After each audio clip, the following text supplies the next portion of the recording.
Well, everybody's fortunately recovered very, very well from Friday night. We've got a full list of greens beside everyone's name, which means everyone is training, everyone's fit, everyone is healthy, and generally in a good frame of mind going into this very, very important game tomorrow night. Anna. Yeah, hi Tom. Hi, Anna. Glad to hear everyone's pulled up well. Just you sort of had mixed feelings after the game the other night. In the days since, what have you identified that you really need to, I guess, get clicking and work a little better against obviously such a quality team as Germany? Well, I think it's going to be a different game, and after we looked at the game the other night, what Switzerland did, and to their credit, did it very well, is that they defended in depth, they defended with 10 players behind the ball, they kept the pitch really very, very tight and made it difficult for us to get in behind them. It made it difficult for us to create chances. I don't think Germany will come out with the same approach, so it'll be a very much more an open game of football with them playing a lot of attacking football, particularly with them playing at home. So I think we're looking at a different kind of game that we need to deal with. So what we need to do tomorrow night, first and foremost, against a team with the quality of Germany, is make sure that we actually defend very, very well. That's the most critical part, or the first part of the puzzle for us. And then I think because of the style of game, it's something that probably suits us, where we can actually go out there and play a bit more open attacking football.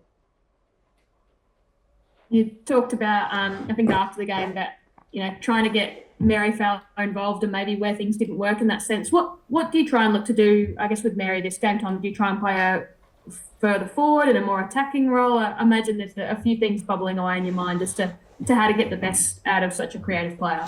Yeah, that's one of the things that we're looking at doing, is getting in a position where she's going to hurt the opposition a little bit more, and obviously trying to get her in a position where she gets more of the ball. I think, again, in fairness to Switzerland, they had it looked like a deliberate plan to actually shut us down in our right-hand side with Ellie and with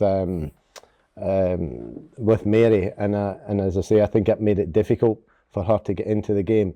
But as I say, with the type of game it's going to be against Germany, I think that's an opportunity for her to get into more space, to be able to get on the ball more, and hopefully to create more for us.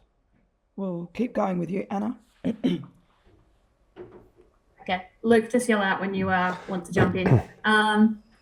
It's going to be an emotional game for Germany, Tom, with Alex Pop obviously retiring, and I imagine there's also some emotion for your girls too, with how that Olympic campaign started so badly against Germany, and obviously Germany at home now.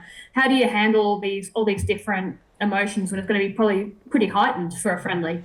Yeah, it's going to be a tough environment, and interestingly, when you look at the Matildas, certainly over the last couple of years, they're probably used to an environment where the fans have been on their side, so it's actually going to be a different kind of experience, and this is the kind of thing that we need to cope with. So one of the important things that we'll need to discuss leading into the game is how we manage to shut out that noise and not get caught up in the emotion of the game, get caught up in the emotion of the crowd, get caught up in the noise, and really just focus on football. But that's part of the job as a professional footballer, is that you need to go in to these kind of environments and play, and in some ways it's fantastic to do that, but it's something that we do need to cope with, and it's something that the team probably hasn't had to face for some time.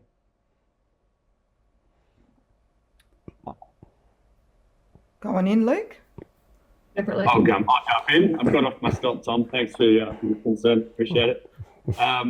Just on the theme of Mary, I often watch when and where she moves, and she often moves into really tight spaces where she's capable of receiving the ball and turning on a dime. But do you think that there's a certain reluctance from teammates to give her the ball in those spaces for fear of turnovers? It just seems like often she's taking up positions and calling for the ball, but it's sort of not finding her, because it may be the perception that the ball is too hard to play in that space and it'll turn over.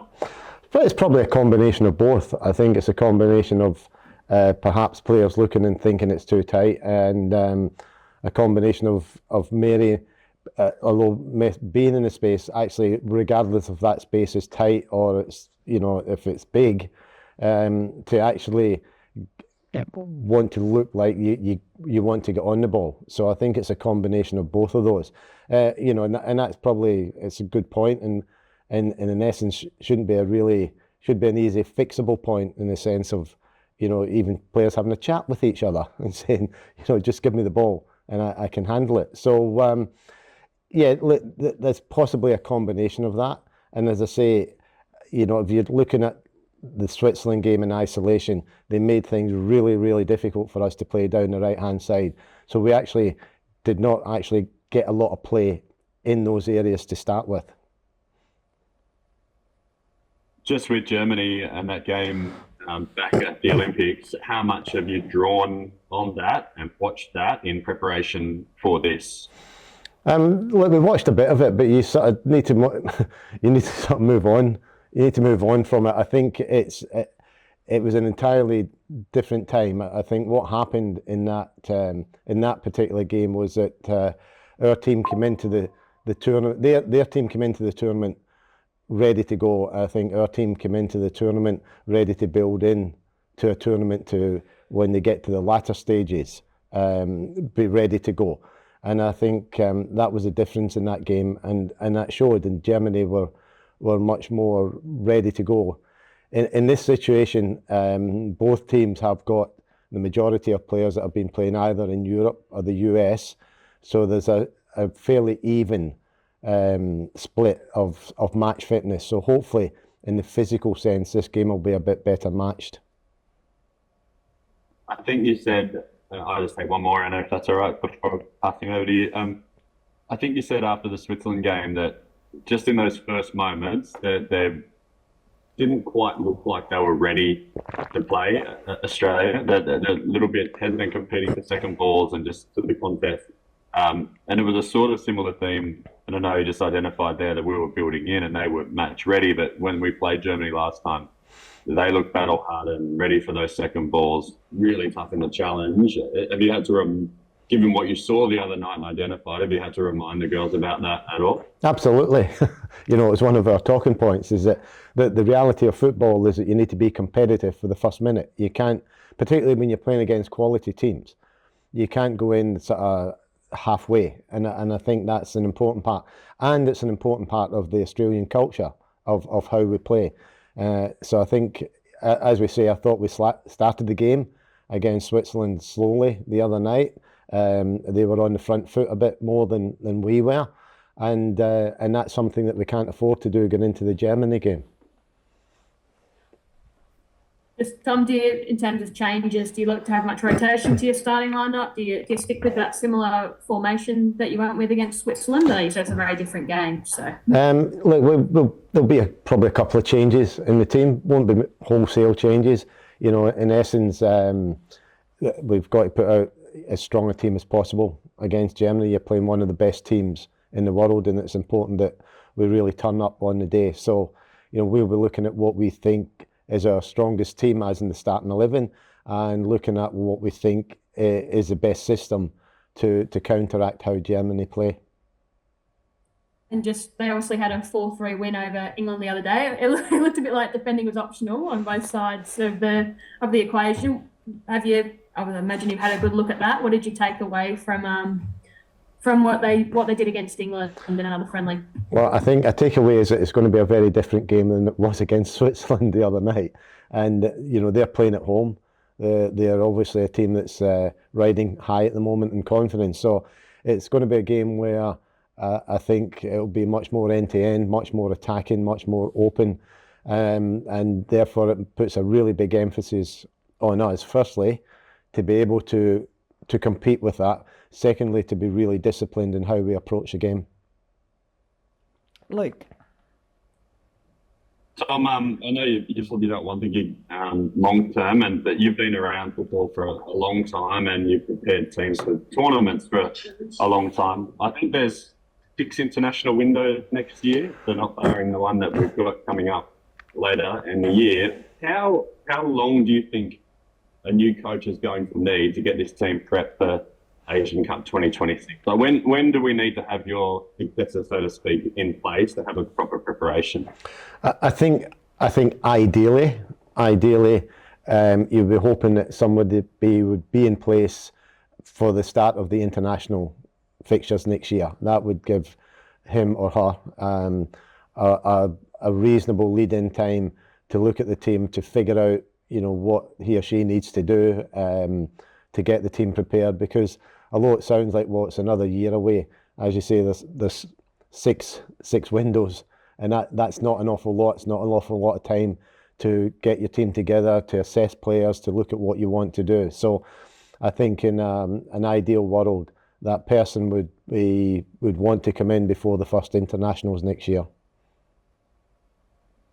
Thanks, Tom. Thank you. Just briefly, Tom, the midfield, we saw Switzerland have such, as you mentioned, the style of the game, had such a really dominant midfielder in Leo Volti. We know the Germans aren't short of good midfielders either. What do you need to see in the middle of the park this time around, albeit in a very different style of game? Well, basically what I need to see is our players compete. That's the first thing I need to see. I need to see our players sort of step up and actually display that they've got the ability and the quality to not just survive at this level, but to compete and to be successful at this level. And that's important. The Australian team has been and intends to be a successful team and be able to compete with the best countries in the world. That's really, really important for us. And I think our programme has reached that stage where we want to be able to go in and win games against teams that are up near the top of the world rankings. And so that's important, not just in the midfield, but throughout throughout the starting 11. But it is certainly midfield is where kind of games are often won and lost, and we need to make sure that we get in there and we compete, we win the challenges, we win the battles, and then that we start to create things from there.